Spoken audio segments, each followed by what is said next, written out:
Welcome back, ladies and gentlemen. This is Weeknights once again. Mm-hmm. What you sipping on? Sipping on, sipping on, sipping on. Back when I was sipping champagne by the pool. All right, you got it.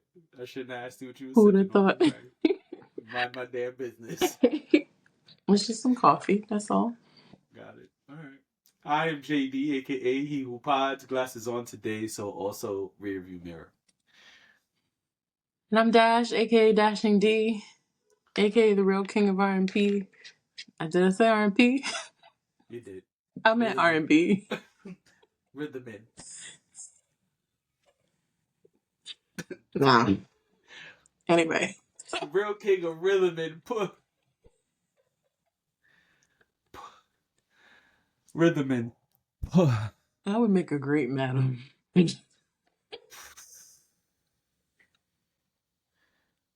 You don't think Well, so? folks, it's You been don't a think fun so? year doing this podcast, and I hope y'all have enjoyed the year because we're not gonna be here for another year at this rate. You don't think I would?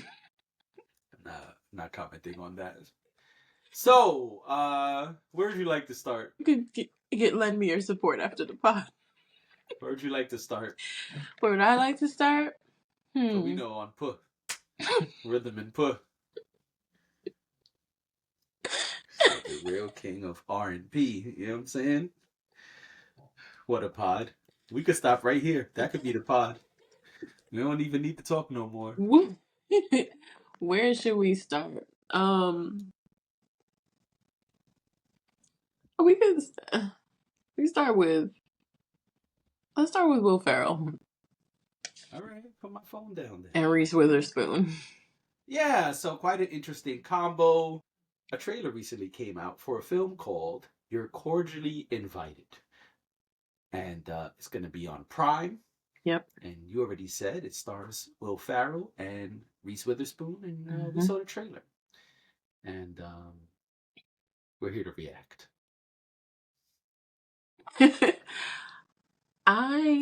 This is giving me like, the heydays of the heydays of the 2000s rom-com vibes, you know. This is giving me like The Big Wedding. Um oh gosh, what was the other one?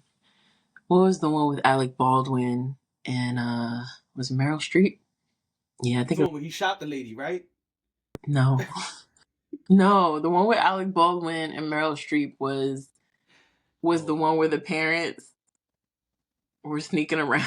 oh, I know what film you're talking about. Yeah, I the was going to parents do were jokes, divorced. but yes, Oh, I know what you're it's talking about. complicated is what it was called. The parents Yeah, had long been divorced. They go to one of the kids' graduations and they start hooking up. right. Oh, sorry guys, that's the plot. But anyway, if you haven't seen it by now, I think it came out About probably to say somewhere around 2009. So, that came out 80 years ago. right. But this felt very much like that. I kind of like these types of films where it's not super. It kind of transcends ages because like Will Ferrell is playing the dad of one of the brides. Reese Witherspoon is playing the aunt of one of the brides. So I'm excited about this because I was saying this to you off pod, but I kind of miss the rom com era. I know people may not agree with me. I don't think that rom coms are groundbreaking films in any way. But they're not Um, supposed to. but they're not right. They're not supposed to be. They're supposed to be fun and light, and this felt very light Mm-hmm. and fun. There's gonna be some hijinks. There's gonna be some drama. And I am excited. I like Reese Witherspoon a lot. I think she's always done well in that lane. And I mean, who doesn't like Will Ferrell? Who doesn't find him funny? Um, Surprising. okay. Well, I'm not talking to them, but It's crazy. but I think he's super I've met more funny. than one person who's like him. He's not funny. Him, I Right. don't like his style of comedy. You like him? Really? I'm like, yeah, he's great. What do you mean? I think Will Ferrell is amazing, and I've always loved everything that he's done, everything that I've seen that he's done. I think the only thing that I haven't watched of note recently is whatever the Christmas movie was. I didn't watch it. You watch Semi Pro? I've seen Semi Pro. I never watched that, and people always tell me I should, but I'm just like, You it looks should. dumb as hell. It was funny. It just felt like, all right, this is a reach. I felt like because people made the dodgeball movie, they wanted to make the basketball movie. I can see that. I was like, this is just a dodgeball movie with different actors. Yeah, I can see why you say that. But yeah, for mostly everything else. Oh my gosh, remember? Did we ever talk about that on the pod? The series he was in on Apple TV. I think we mentioned that we were watching it, but did not ever review it. But I enjoyed it, yes. But that was great. I mean, The he was. Psychiatrist Next Door or something like that. It was called. Yeah, it was something like that. That was great. Him The and Shrink Paul Rudd Next did a great Door. job. Oh, it was so good. Him. Oh, it might have called The Shrink Next Door. Yeah, I think it maybe was The that's what Shrink it was Next called. Door. That was great. Wasn't funny, but it was great. So I'm it had its moments. It had its moments, but it wasn't meant to be funny. You know what I mean? Like it was. Right. It was not a comedy. It was actually pretty sad. But I think he's phenomenal. I don't have any beef with him. So I'm excited for this. I'm going to watch this. I am the target demographic for this. In some ways, maybe not in all ways, but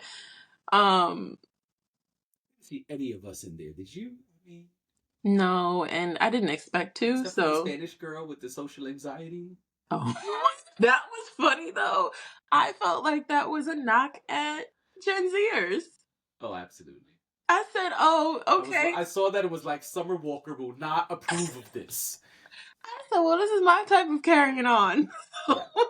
Yes, it is. Yeah. I immediately thought to myself, "Ooh, they mad at whoever wrote that was mad at Gen Z because." She said, I cannot get on the phone. I can do everything else but get on the phone. And I was like, oh, this is gonna be funny. But yeah, like I've been looking for films like this lately. Just things that make you feel good. They heard you was. Yeah. Yeah. Cause I think you need that in the midst of everything else to kind of break up some of the seriousness and the tension of a lot of the things that we watch today. You know? And I love weddings too. So like you hook me when you say that there's going to be a wedding in a movie or on a show. There's gonna be two of them. Right. So maybe we don't know, but allegedly, possibly. When that boardwalk went down though, I said, ooh. That was when I was like, all right, maybe now I'll watch this. Because prior to that, I was like, I don't know. I'm a little torn. Because it don't look like the best movie ever. Like you said, it's not groundbreaking, right? Yeah. But when the ground was literally breaking, I was like, oh, okay. Right. I may watch this one. Between that and I want to know how the alligator got in the room. Oh, that's the best. I need to know. I mean, he already told y'all how, but him doubling down and be like, no, we have no idea how the alligator got in the room is super fly. Oh yeah, I love that. Yeah, this looks fun. I'm glad it's on Prime, not in theaters, because I would not watch this in theaters. But when one of those days where you got nothing to do, and maybe it's cold as hell like today, and feel like I just need to throw something on. Yeah, that's the one right there. Yeah, I agree. Yeah. So there you go. That's our thoughts on the trailer there. I don't remember when it's coming out, but y'all can look that up. January 30th.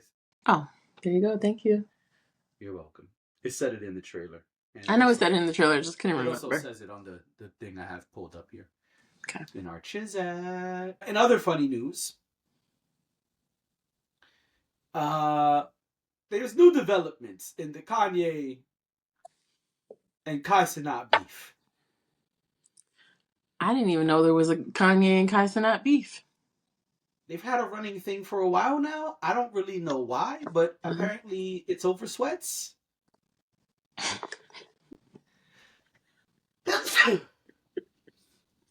Excuse me. Bless you. Thank you. Um, Um, no, so the whole beef is over sweats? I mean, I'm not sure. I say it's not really. I'm not really the demographic for this. I Uh, okay. So confused. I thought it was more than that based on the tweet the texts that were released.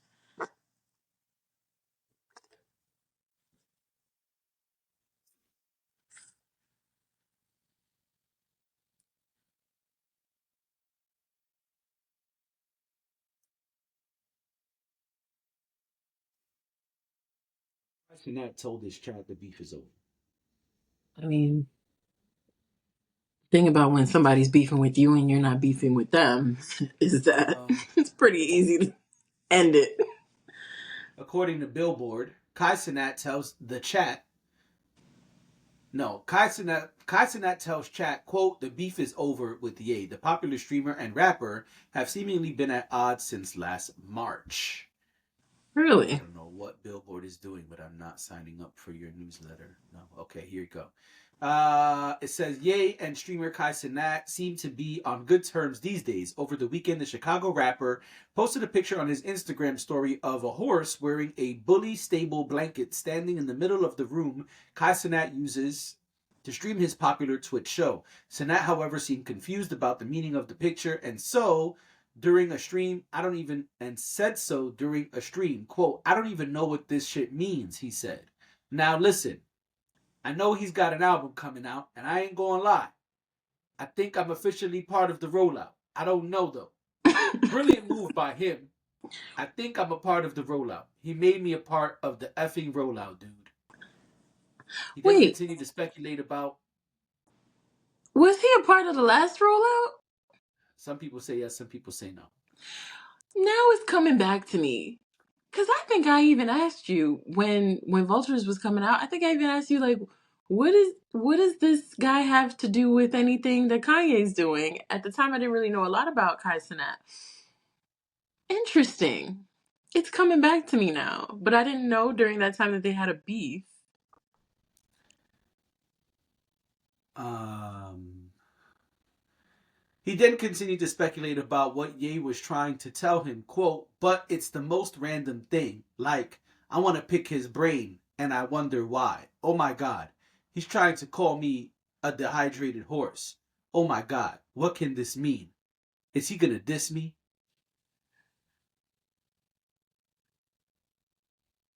That's the post. He added that he was going to hit Ye's manager up to find out what's going on. Once he got in contact with the rapper's team, they got Ye to send Kai an Instagram DM. Sorry, ads. I don't know. Billboard. Mm-hmm. Uh, got Ye to send Kai an Instagram DM saying Happy New Year, family, which then caused the streamer to tell his chat that their beef is over. If you remember back in March of 2024, Ye took offense to Cenat criticizing a care package of clothing sent by him and his team. Apparently, the clothes were too big for Kai, and he complained about it on his stream. Quote, I said a small, not an extra, extra large. The F am I supposed to do with this shit? Ye then DM'd him and accused the Kai, they have a typo. It says the Kai. That's funny. And accused Kai of being, quote, controlled and a pawn. While Ye's 11th solo album doesn't have a release date, he's continued to tease the album and released Bully cover art in October. Billboard reached out to Ye's team for comment. So the beef is over. Okay, I don't think I understood that when I first saw the posts. But the beef is over. So this was something that happened last year that they've now In squashed. March. Interesting. Yeah. I just want to say, I want to say two things, and then you can take the I want to floor. say something too, so please go ahead. So the first thing I'll say is Kanye beefing with cousin. just seems like hijinks to me. Like, it just seems like shenanigans. I don't take it seriously. I'm just like, oh, okay. Like, looking at the text messages between the two of them, it just, to me, just seemed so silly. The second thing I want to say is that video, which I had only seen in the last couple of days, that video of Kai Cenat trying on the pants Hilarious. is about the funniest thing I've seen recently. Classic. Should have went triple.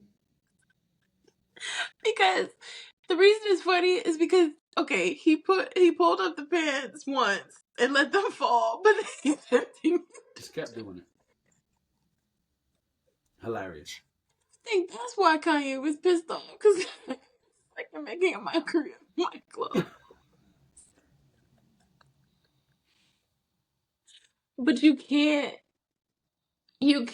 involve someone so unserious and expect them to be serious about your stuff. That is not what he's selling. Well, So, he clearly needs a small. well, no, And he that was clearly it. needs a small, but I mean, that's not what Kai Cenat is selling. He's not selling a serious persona. No. No, he's not. No. So that's why I'm like, well, then maybe he wasn't the one to promote your stuff, Right. because Kanye is clearly taking this a lot more seriously than Kai was, and Kai shouldn't have. I don't think he did anything wrong. But yeah, that's all I have to say. I too am going to say two things. Number one, I'm glad the beef is over. Wonderful. We don't need our brothers beefing. No, we don't. Number two, I totally respect everything that Kai Cenat has going on. He is breaking records. He is involving all type of fly people in his stream. He is truly taking entrepreneurship into a stratosphere a lot of people don't even think is possible. And I totally applaud that. That's number. Yeah, but I'm not Kai Cenat's demographic. No. And so I be lost as hell when these topics come up. And I just want to say, audience, I apologize because I don't be knowing what this guy got going on. I don't watch his streams. It's not. I don't know what to tell y'all because I truly don't have any hate for Kai Cenat. I just don't watch his stuff. So Same. I don't want to keep talking about Kai Cenat. I'm glad they squashed the beef. That's what I'm here to say. No hate. I truly think he's killing the game.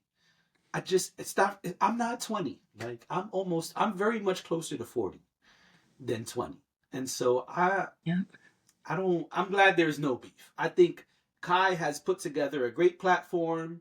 I think the fact that he has artists coming up there and helping them shed light on what they have going on is a beautiful thing. And so that's it. That's all for me. Yeah. No, I'm gonna have to agree with you. I don't really know what happens on his streams or anything like that.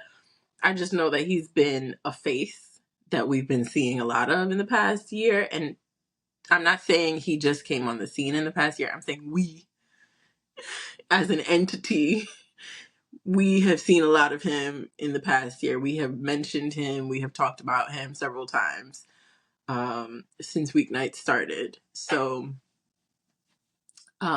yeah, I totally understand.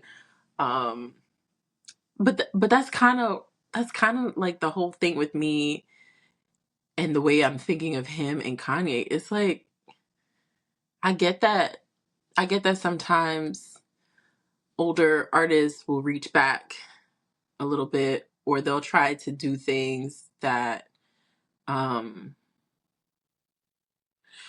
put them in front of younger people.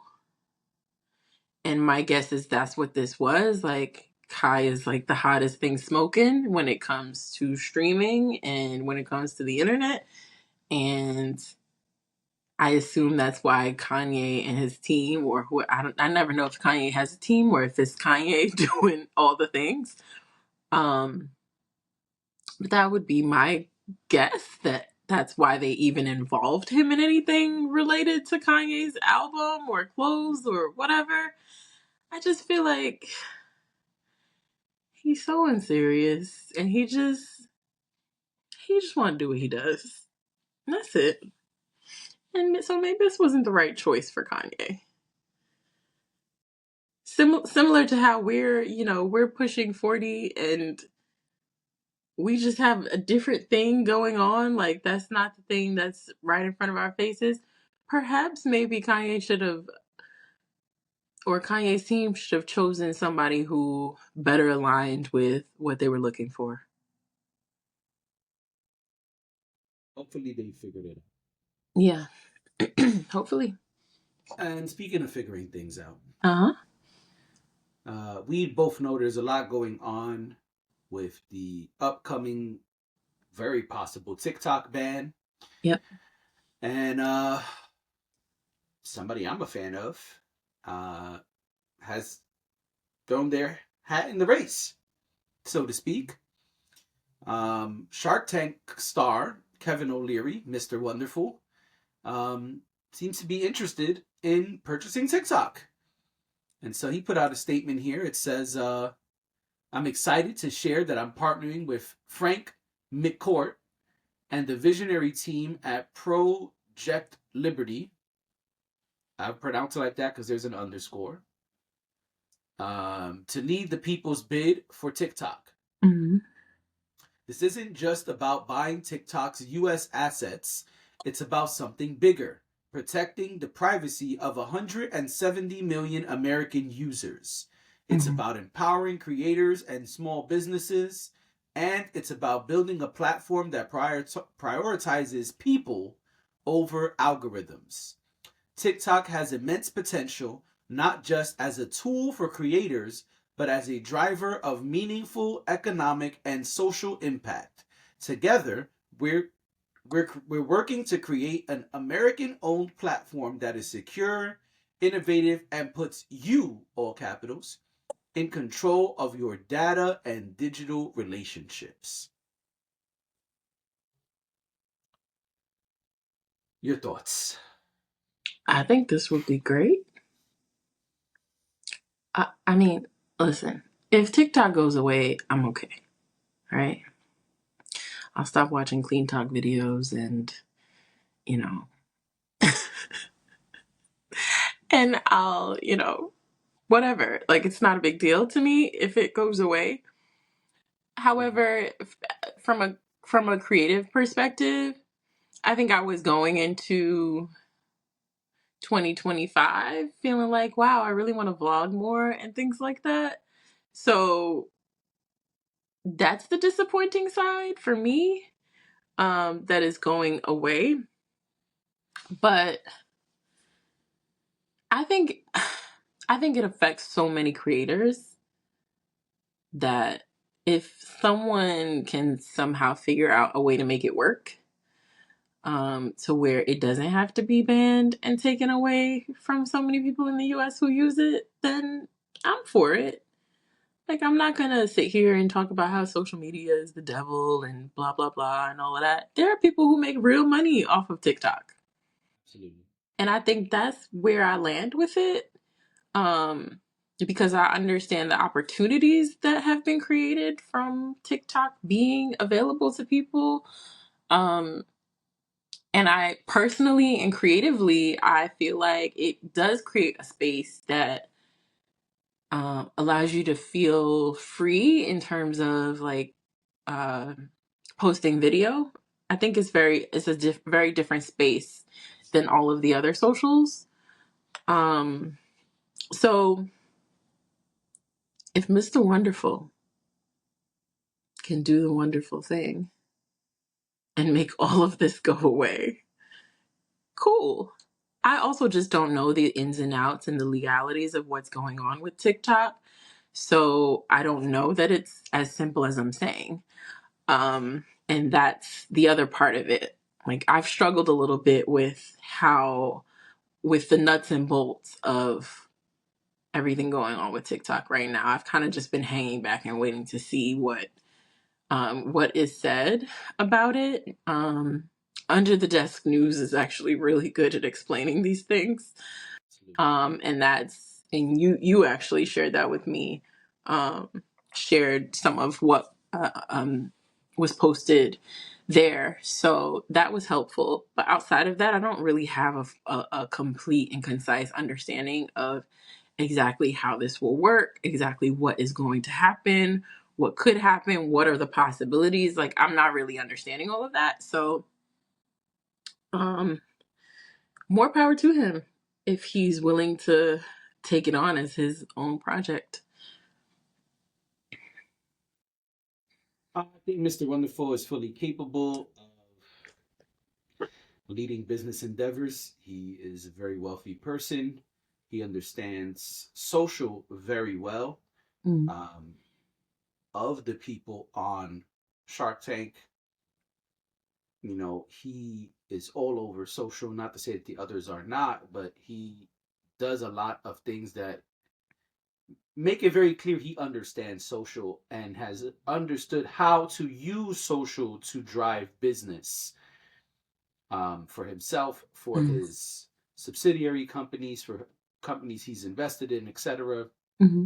Um, and so it makes sense to me that this is something he's interested in. I just don't know how that looks when you're the person who is a partial owner or a majority owner of that platform. And Mm-hmm. so, you know, for me, the fact that a singular entity can own these platforms is always challenging, right? Whether it be Musk or The president of the United.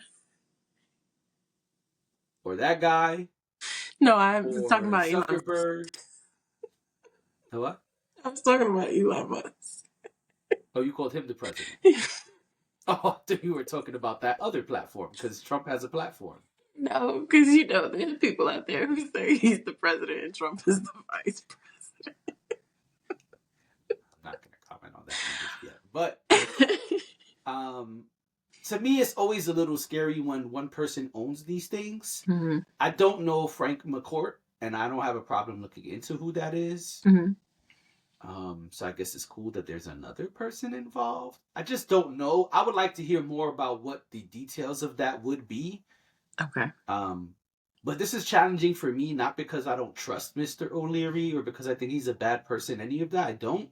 I just feel like when a small group of people, one or two people, are owning such a huge platform, it's a little dangerous.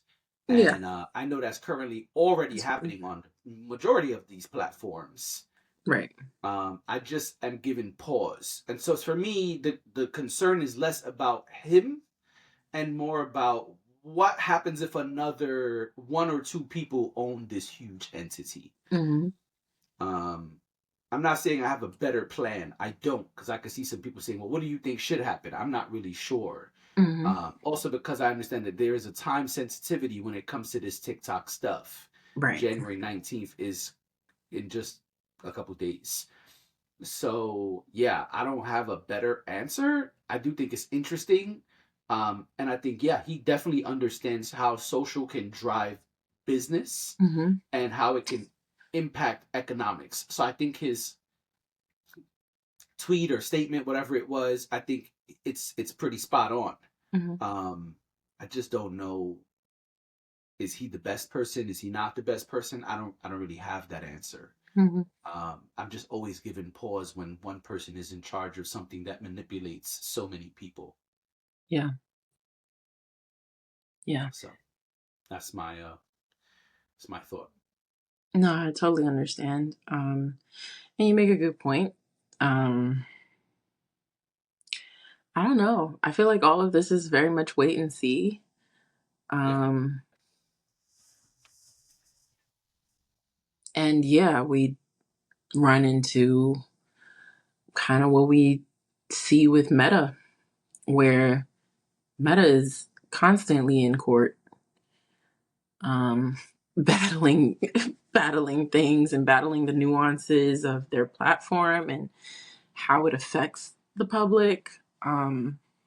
So yeah, those things are definitely something that we should account for um, when we're thinking about this.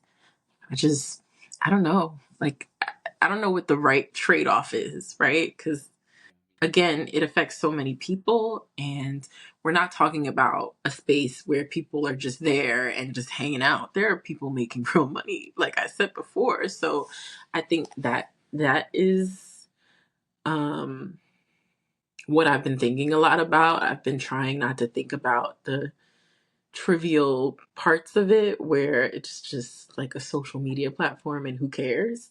I've been trying to think about it in a way where this is a business for a lot of people.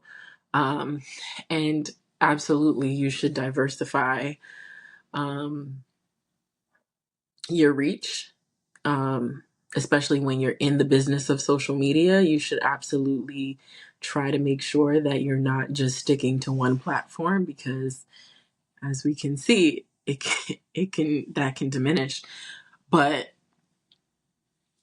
also, there were some people who kind of just stumbled onto this and started making money off of it, and now what do they do? I mean, I know I've seen a lot of people preparing for it, right? It's really funny because some people you see and they're like, "What do you guys think is going to happen?" And they're not seemingly not doing anything. But then you have the other people who are like, "I started a YouTube channel or I started doing this." So, yeah, I just think with all the chatter about it over the last several weeks, I think I started to see how many people it would really affect. Um, so I don't know. I don't know what the right thing to do is here, but we'll see what happens in a very short matter of time, actually. All right, ladies and gentlemen, this has been Weeknights. Thank you for being here. We will see y'all tomorrow. Bye.